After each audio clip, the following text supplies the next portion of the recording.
પાળિયાની સામે કવિરાજાજી ઉભા રહ્યા અને એને પ્રશ્ન કર્યો, હે રાજાજી જાદવ, તમે કેવી રીતે અહીંયા પડ્યા છો? તમારો પાળિયો અહીંયા કેવી રીતે ઉભો છો? તેથી પાળિયો કહેતો હોય છે, સવારના પોરમાં કાણેકની ધરતી અને કાણેકના આ ગઢની માલિકો કચેરી ભરી અને અર્જુનજી જાદવ જ્યારે બેઠા હતા, કહુંમાં લેવાતા હતા, મર્દના ફાડિયા જેને કહેવાય, હવે એક મર્દો કચેરીની માલિકો બેઠેલા, અમલ અટંકા નવ લિયા, રણ મે ધર્યો ને રે રોષ, સરપે ધર્યો ને શહેરો ને પીઓ ને ચંબડ પોષ. અમલ રાણા રાવતા પીએ, અમલ સુરા ખાય, સૂકું ભોજન ને નાર કભાર્યા, તાકો અમલ નાય. આમ તો નશો કરાય જ નહીં, પણ પેલાના જમાનાની આ વાત છે. ત્યારે અમલ કોણ પીતા? જેનું તાલુકામાં જિલ્લામાં અમલ હાલતું હોય એને પીવાય, બાકી ઘરમાં એનું હાલતું એને માકડ મારવાની પી જવાય. હા, મારી નાખું, તોડી નાખું, વીખી નાખું. એક જણો એક જુવાન બહુ ઊંચો થતો હતો, એ કે નકશો ફેરવી નાખું, દેશનો નકશો ફેરવી નાખું, ગામનો ફેરવી નાખું, તાલુકાનો ફેરવી. કોકે કીધું આને પરણાવી દો, ચેનલ નહીં ફેરવી શકે. વાળું કરતો કરતો રિમોટ હાથમાં લે ને તરત કે રેવા દો, અનુપમા રેવા દેજો, અનુપમા ચાલે છે, આગળ કાંઈ જોતા નહીં. આવું પણ છે. એટલે એવો મરદા મરદ ડાયરો બેઠેલો અને અર્જુનજી જાદવ ને પોરહના પલ્લા છૂટે છે અને એ નાગેરની ધરા, કાણેકની ધરતી. અને એ વખતે મરદાઈની વાતો ચાલતી હતી ડાયરામાં. જાદવ પરિવારને ત્યાં આવ્યો એટલે થોડી આવું યાદી કરું છું. એ મરદાઈની ધીરે ધીરે બધી વાતો ચાલતી હતી, ડાયરો બધો બેઠેલો. અને પછી એમાં 22 વર્ષનો યુવાન રાજાજી જાદવ એ પોતાના ભાઈબંધ, જે પોતાના ઘોડાને ભાઈબંધ કહેતા હતા, એ ભાઈબંધ જેવો જે ઘોડો છે અને પાણી પાવા માટે નદી અથવા તળાવે પાણી પાવા માટે લઈ જવા માટે એની પાસે જઈને હજી હાથ ફેરવે છે.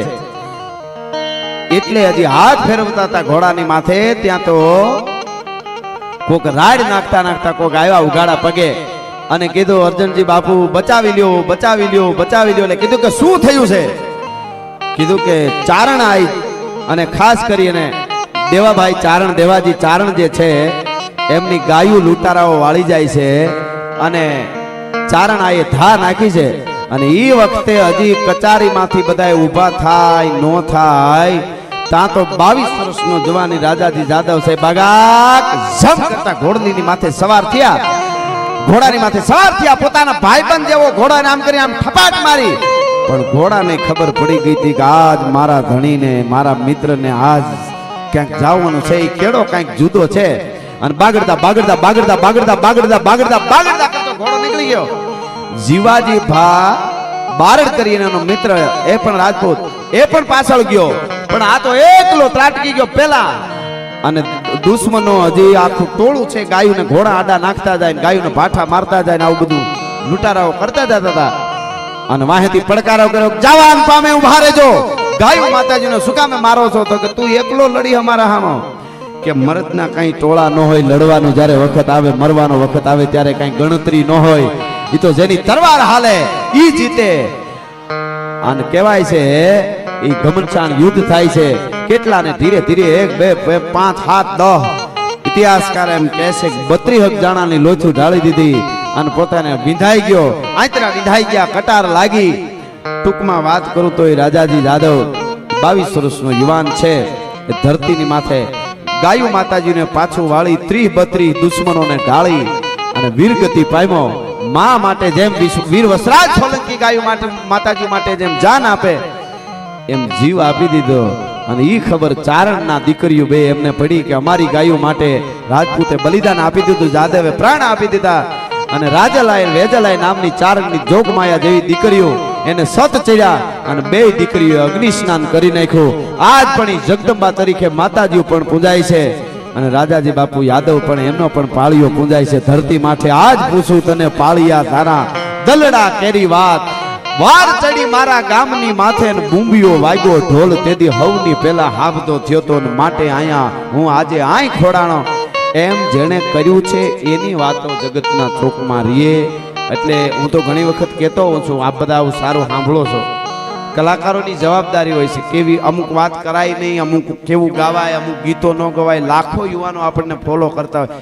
હમણાં અમારા પ્રોગ્રામમાં એક જગ્યાએ એક બેન ઊંચા થઈને ગાતા હતા, પૂછો જરા પૂછો મુझे क्या हुआ है. મેં કીધું હડકવા હુआ है. क्या हुआ है કીધું. અમારા પ્રોગ્રામમાં તો રહેવા દો આવું હાવ. હા એટલે જેને સંસ્કારની ખેવના છે, રાષ્ટ્રની ખેવના છે, ધર્મની ખેવના છે, એ વસ્તુ એ જો એક ઓલા નીકળી પડાય એ જુદા છે. જીને કહે 4 દિન બાકી હે બેકાર દિન, કુંડાળા કાઢવા નહીં, હારું કરવા માટે, દેશ કે રાષ્ટ્ર કે ધર્મ માટે હારું કરવા માટે જીવવાના આ દિવસો છે બધા. 12 ખારવાનો 12 વર્ષનો દીકરો નાવડામાં નદી પ્રમાણી નદી પાર કરવા માટે અંગ્રેજોએ ભાગ્યા, આપણા હિન્દુસ્તાની અંગ્રેજો ઉપર હુમલો કર્યો, ભાગ્યા અને 12 વર્ષનો એક ખારવાનો દીકરો નાવડામાં બેઠો હતો અને કીધું કે નાવડું જલ્દી હાક, અમને સામે કાંઠે લઈ જા, અમને વાહે મારી નાખશે અંગ્રેજો, કહે અમને હિન્દુસ્તાનીઓ મારી નાખશે. અને એને કીધું હતું કે નાવડામાં બેહવાય નતું, નાવડું હાંકવાય નતું. એ બંદૂક મારીને 12 વર્ષના ખારવાના દીકરાને મારી નાખ્યો, પણ નાવડું એને ન લેવા દીધું. નાવડાના નાંગળા છોડી અને નાવડાને ઉઠલાવી નાખ્યું હતું અને સામે કાંઠે અંગ્રેજોને નહોતા જવા દીધા. 12 વર્ષનો ખારવાનો દીકરો પણ શહીદ થઈ ગયો. તો સાહેબ, એક એક માનવતાની ક્રાંતિની મસાલું ભારત વર્ષની ધરતીમાં છે, ત્યારે મારો તમારો ભારત આઝાદ છે. એટલે 75 પાઘડીની હાથ આઠ છે, પણ હું અત્યારે મનોરંજન માટે ગાઈ નાખું.